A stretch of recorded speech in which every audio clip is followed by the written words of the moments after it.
Good evening, Nova Nation. It's WXVU Sports Director David Szczepanski, and it is time for your Villanova men's basketball preview as your Wildcats get ready to take on the Creighton Blue Jays in Omaha, Nebraska tomorrow, Saturday at 4 p.m. Should be a good one between Villanova and Creighton. Let's take a look at some of the stats. Of course, Villanova so far this season 8-4. They have won 5 consecutive games, including a conference opening win against Seton Hall the other day at the Finn by 12 points on Tuesday evening. So the Wildcats really playing well at the right time. Eric Dixon still leading the country in scoring with more than 25, almost 26 points per game, technically tied with Green Bay's Anthony Roy.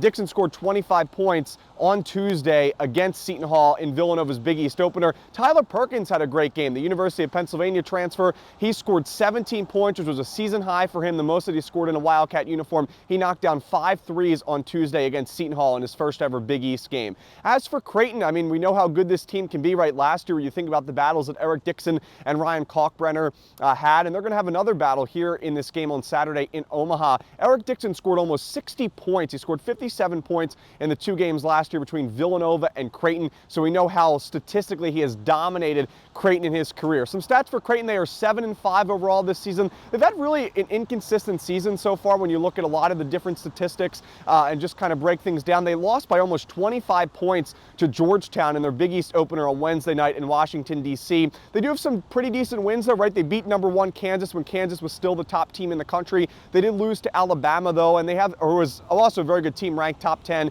in the country. But you know, they have some tough losses in there as well, some games that they should have won, especially in November. So they're 7-5, 0-1 in conference play. And again, they lost by 25 points to Georgetown on Wednesday night. Some other stats, I mean, you just when you think about Creighton from last year, where you think about how good Baylor Shireman was and how good Trey Alexander was, well, both of their top scorers in Shireman and Alexander both left. Shireman now plays for the G League of the Boston Celtics, and Trey Alexander now plays for the Denver Nuggets. So the leading scorer now is Ryan Kalkbrenner, is averaging almost 17 points per game. Him and Stephen Ashworth averaging a little bit over 16.5 points. And Ashworth has really been a great addition for this team, right? This is his second year with the Blue Jays. His first year was last year with Creighton when he scored more than 10 points per game, the Utah State transfer. But he's really done a lot of good things this season for Creighton. And they've needed him to step up because just a few weeks ago, Pop Isaacs, one of their top scorers and one of their biggest off-season additions, the transfer from Texas Tech, he went down with a hip injury. He had to have surgery and he is sidelined for the remainder of the season. So Isaacs is no longer with Creighton for this season. I mean, he's still with them, but won't be able to play due to the hip injury. So that was a big loss for them.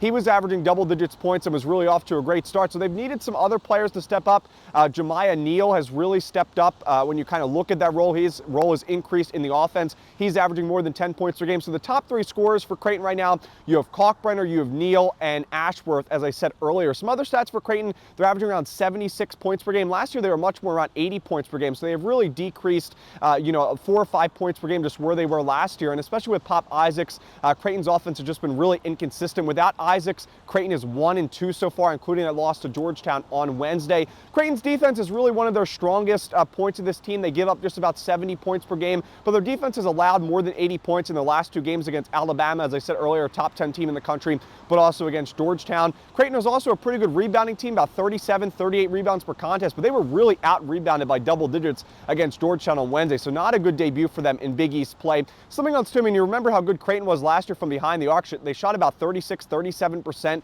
from behind the arc last season, but this year they're down to 33%, and that is even with Pop Isaacs and how good he was shooting from behind the arc in the first 8 games that he played before the hip injury. So Creighton's three-point offense has definitely slowed it down compared to where they were last season. But this should be a fun one, right? Villanova and Creighton, the Wildcats, trying to make it 6 games in a row. Eric Dixon, Ryan Kalkbrenner tomorrow at 4 p.m. in Omaha, Nebraska. WXVU won't have any live coverage, but I'll have coverage for you on my social media. So thanks for tuning into this preview.